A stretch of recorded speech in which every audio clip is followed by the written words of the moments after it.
low there. So in the last video, if you watched it, you saw me fitting and making up the charge cool radiator to fit in the nose of the UAZ 452. So here that is in all its beauty. I'm waiting on a resistor to come from good old China to finish wiring up that. One thing I didn't mention previously is that I'm fitting a diode, or I've only just recently decided this. I'm fitting a diode in between these two fans, so at low boost, just this fan is running. A diode is basically a one-way valve for electric, so it basically means whilst I'm feeding through the resistor, this will run at low speed, that does nothing, and then when you flick over to high boost, and these are running both flat out together, because of that diode will allow the power to flow one way but not the other. What I'm getting on with today is the engine side of the charge cooler. So I've got like a barrel type charge cooler, which you can see just sat on the engine there. I purchased that a while back, made some brackets and some pipe work to fit it to the engine.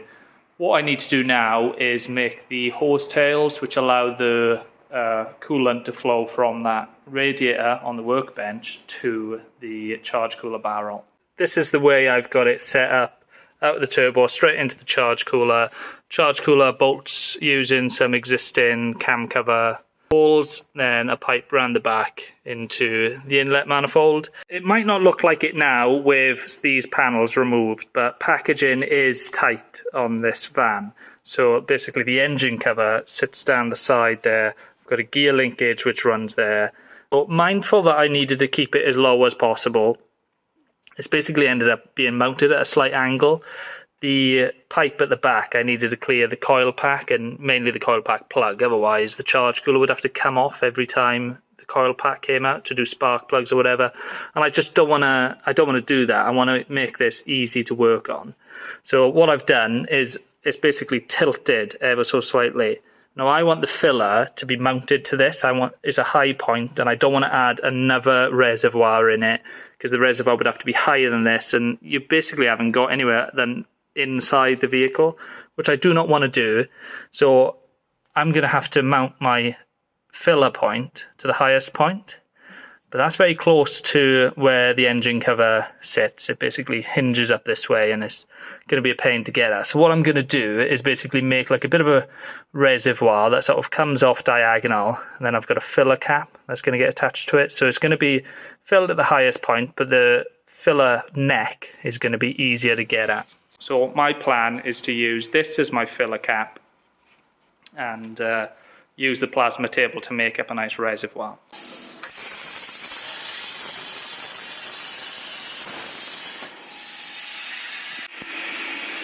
There we go. Just going to edit this same drawing to become the top piece.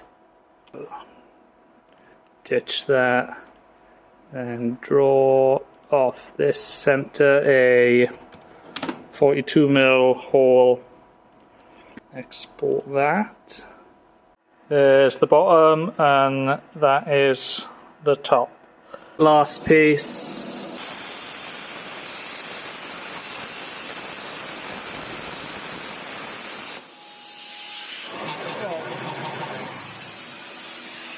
Oh, that went well. Okay, I should have seen that come in. The first piece it cut through pinged up and the torch caught it. Torch was at quite a funny angle if you saw, but this unthreads inside, so unscrew this bit so the wire is no longer clamped. You can just thread that back in and then it's nice and solid again. But looking back at that video, it was blatantly going to do that, wasn't it? I could see that come in. Stupid me. Here it is in component form. This is the bottom, this is the side, the top, and then this is going to get chopped down and going to be the filler on top of that. To weld it to the charge cooler, I need to start by welding this piece on first, and then that's going to make forming this tricky, because if I was to basically do it like so, then I could basically bend it as I go, couldn't I, with both pieces? But then that is going to make welding that bit very tricky, so I want to do that piece first.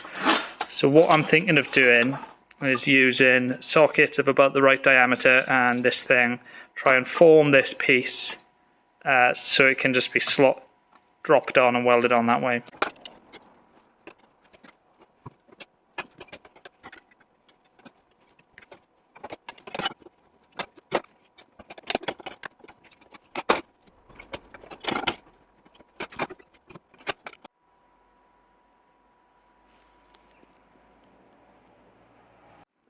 I need to buy some proper folding and rolling stuff.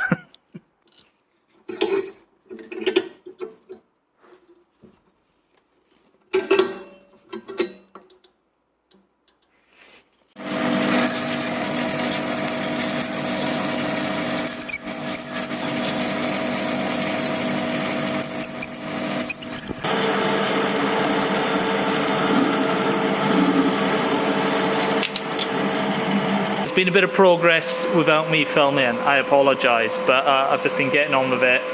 Let me show you where I'm up to. So this is what I am going for, right? I have got the filler cap welded onto that. That's pretty much good to go. The base of this is what I've decided to do, is put a hole in this, and then this will essentially be like the vacuum side of it. So what I'm going to do with this is going to go into the top radiator hose on the charge cooler radiator, which is then going to go through to the pump, and then the pump is going to come back through to this. This one's going to go here. I've threaded it to fit a little bleed point on it, so when you first fill it up, undo this and air will come out.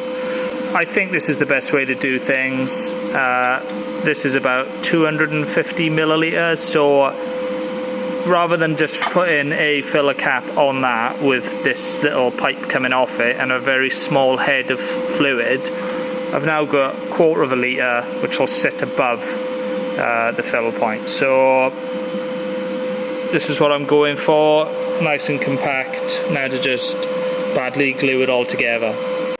Okay, it's actually several days later. I welded this up together. I pretty much done all the welding, pressure tested it, had a few leaks, and I was starting to chase my tail going in circles, and I've just got angry enough to bloody cut it back up.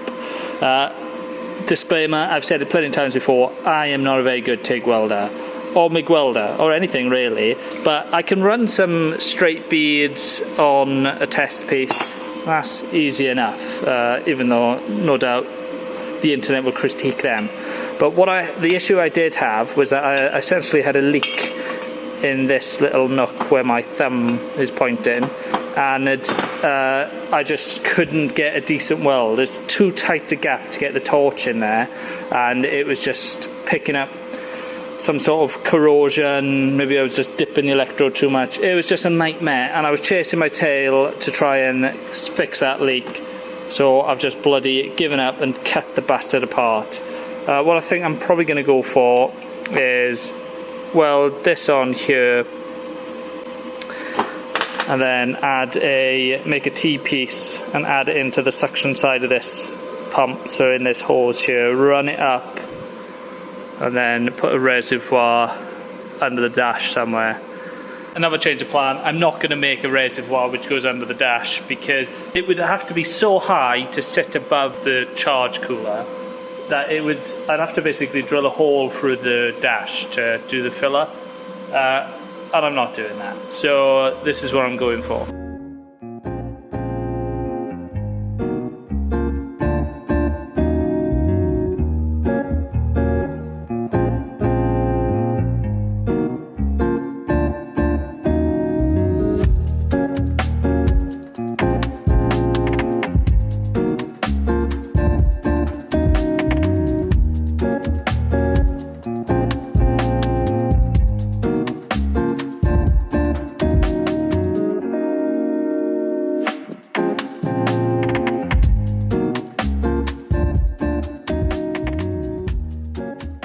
This is the monstrosity in its final form.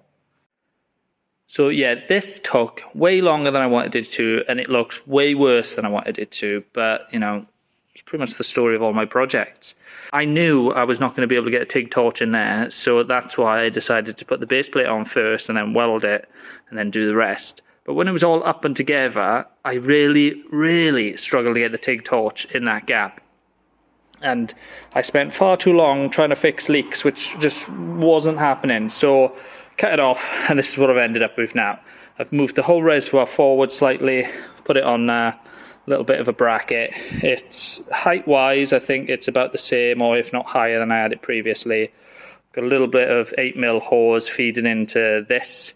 This goes to the top hose on the intercooler radiator, and then it flows through there into the bottom hose and then into the suction side of the pump, and then it comes out into here. So fill this up, crack this nipple, and I put a slot in this bolt, so you only have to take it out a couple of threads and then it starts passing air and fluid. Leak tech checked it all, and there was a few minor leaks to go over, and I've had to go over some welds. It doesn't look anywhere near as nice as other people's projects on the internet, but you know, whatever, this is what it is.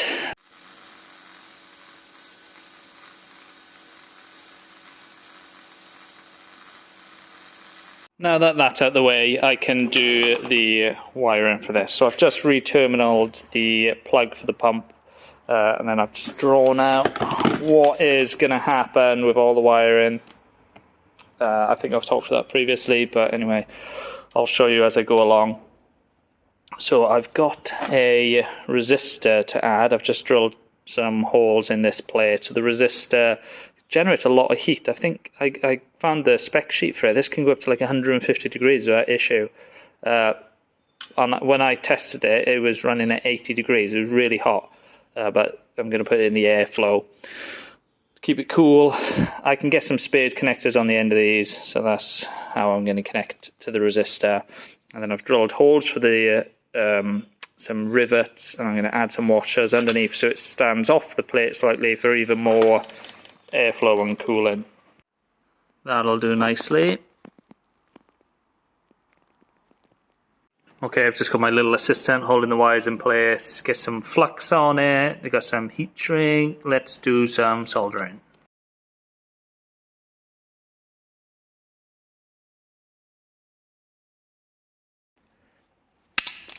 Oh, I love these pliers.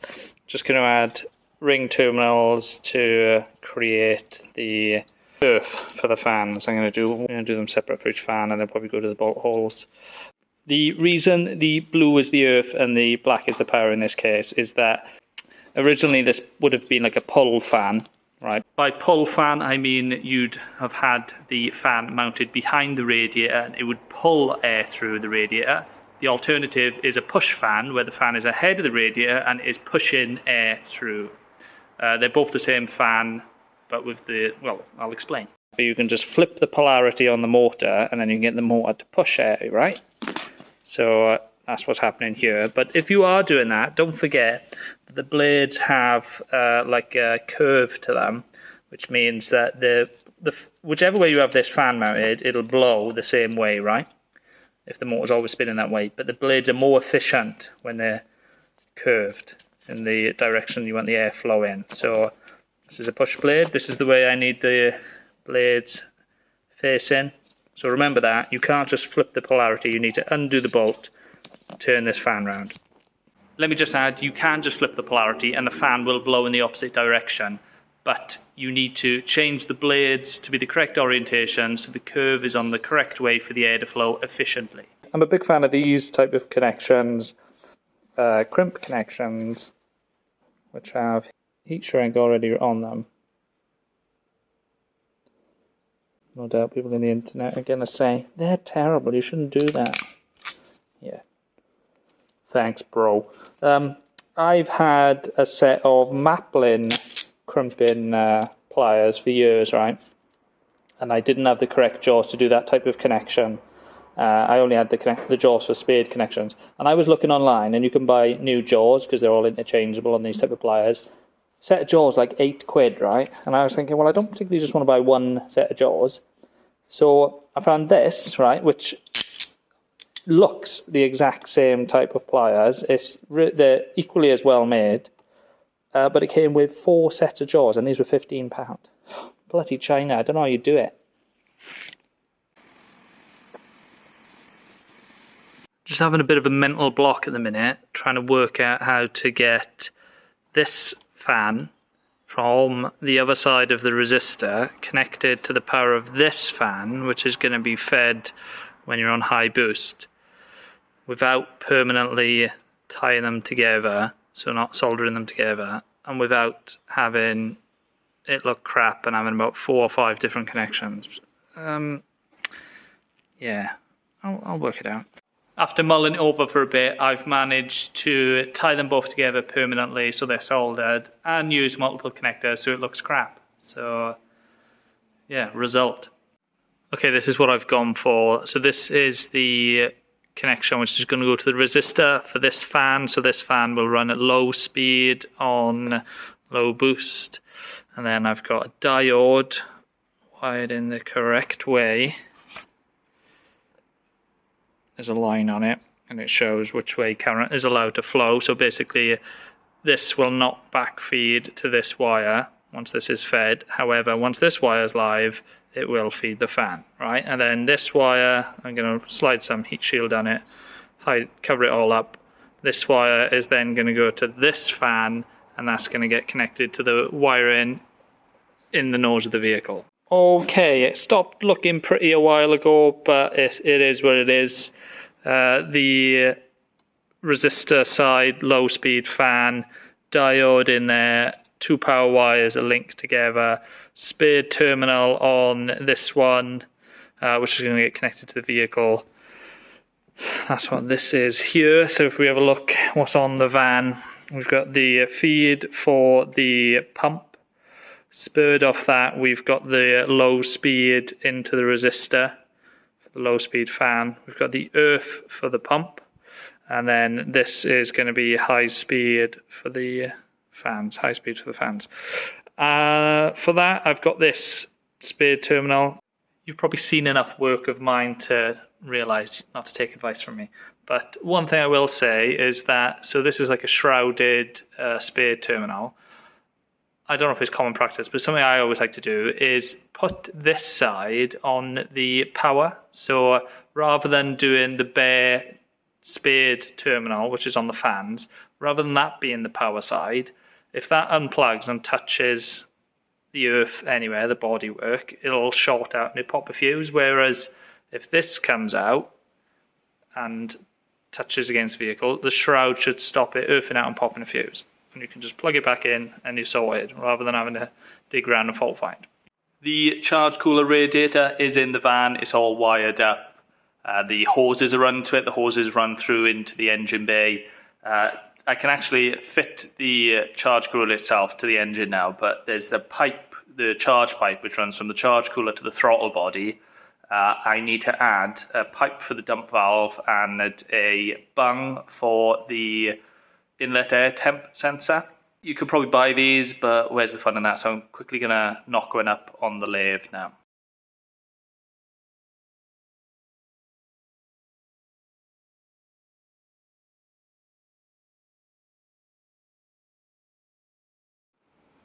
There it is. So I'll put a little bit of a step on it. Did the narrower section of 20mm and then the larger to larger. It doesn't actually matter what size it is, just so I can drill a 20mm hole and drop it in the pipe and weld it in. Just offering the charge cooler up to the engine now, fit in the pipe just to make sure I put this in the right place. It's not going to foul anything.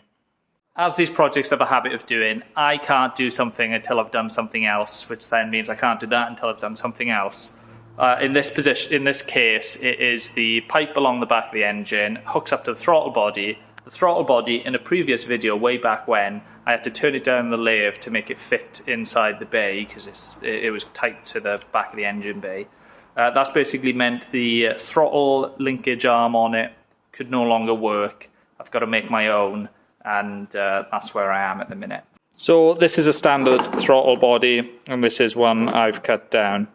I've got a tight bend coming out of here, so the depth on this was too big. So turned it down. As you can see, it's much shorter, and I've also had to chop this arm down and make that shorter. So that's where I'm up to at the minute. I've just robbed a spring, etc., to modify onto this. Normally you'd have another little bracket coming off, and then this would basically be tied to the metal bracket, but as you can see, I've run out of room. So what I'm doing now is just knocking one up on the plasma table, and we'll be good to go.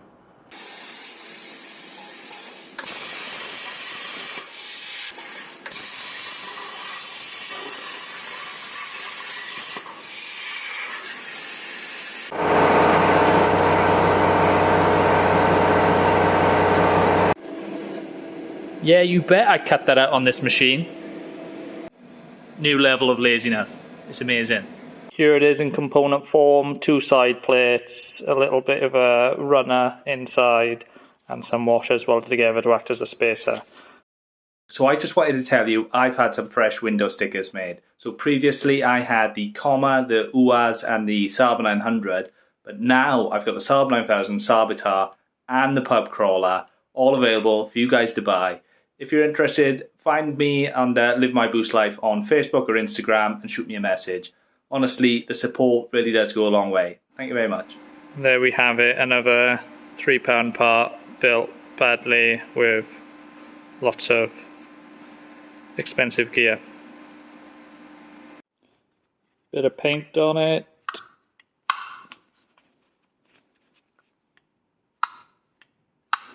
Works a charm. Now to make a bracket which picks up on these 2 stud holes is the static side of the cable. Cable comes in through there and pulls against it to operate.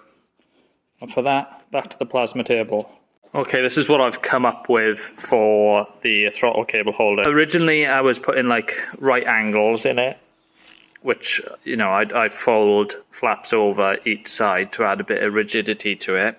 But then I remembered last night, once I headed home, and I made these a good while back, some dimple dies. And what you do is create a hole in the metal, clamp these together, and it creates like a dimple effect in the metal, adding strength to it. So I'm going to try this out of some 1.5mm steel, which would flex with the throttle cable, but I'm just going to add in the dimple dies in these 3 positions and see how I get on, see if there's enough strength. One thing to note about this program, right, I've just opened it in Sheet Cam, and this is where I basically tell it, you're a plasma table, cut around these lines for me, and it flashes up this asterisk here and it says open paths were not offset, which means something's not right. And then you can see all these S1, S4, S5, S6, etc. They're start points. And then it basically tells you where it's going to start and where it's going to pop round. And I can see it's cut in the wrong orientation for a start. It's cutting around the outside of them. So that's something. You can see this green lead in. That's where it's going to go, boop, cut in. And it thinks it's cutting around something. So I need to look at that. And also on S2, I can see you can see the paths where the machine travels, and it's not cut in these blue lines. And you can see it starts, goes, and then goes on to the next thing. And as you zoom in, you can see there's multiple lines. So I need to go back into eMachine Shop, zoom all the way in. There we have it, and delete this extra line. There we go, deleted that extra line, and now you can see it's now, for some reason, just happy with the internal cut in. You can see where it starts, leads in, and cuts inside the hole rather than the outside. And then you can see it goes in, goes round, and then back out. So that's sorted. So we can cut this now.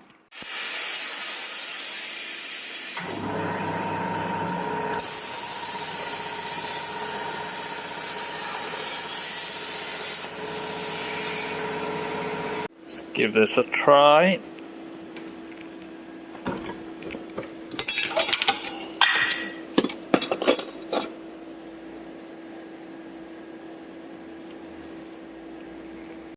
Just giving it a little bit of paint. It's looking alright. I'm going to try it on there and see how it is. If I do need to remake it, this hole here I'll probably move further over to the edge so that basically it overlaps with where the cable's going to mount to. But let's try it on, let's see how it is. You stay there, I'm going to move the pedal.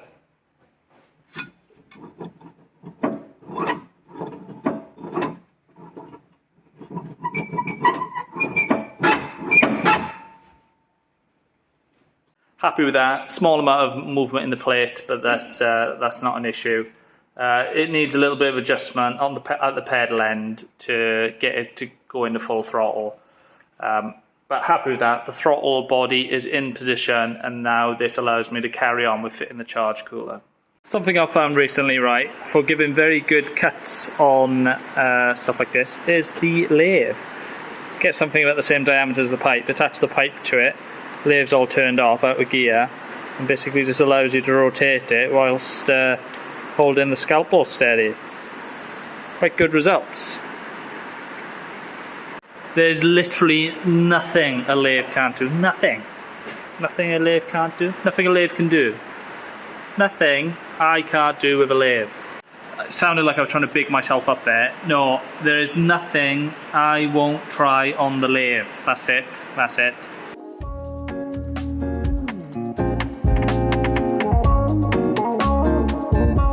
Okay, there's some bang average TIG welding with the boss in place.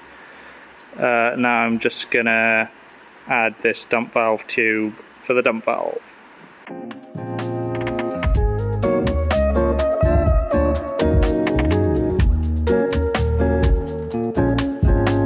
Here it is in all its glory. Little temp sensor on, dump valve on. There was a little breather pipe there because this is a Saab 9000, I think, intercooler pipe, and that was for a breather. So there's a hole there, so I've welded that up, and this is ready to go in the van. Let's fit it. It is in. I'm happy with that. Dump valve tucked up under there. Inlet temp. Absolutely doesn't hit on anything. Nice. And into the charge cooler. There's sufficient clearance around the back of the charge cooler, especially that elbow there. That was a bit tight previously. This is all in nice and tight. Hoses are on. We are looking good. This is the charge cooler fitted.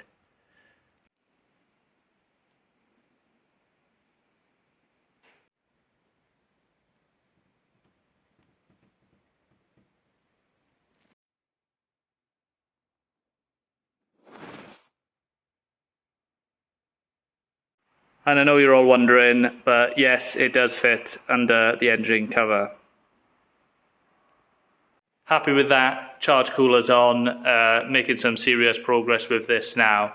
I feel confident to say this, without a doubt, this will be running in the next video because there's been a fair bit of progress, and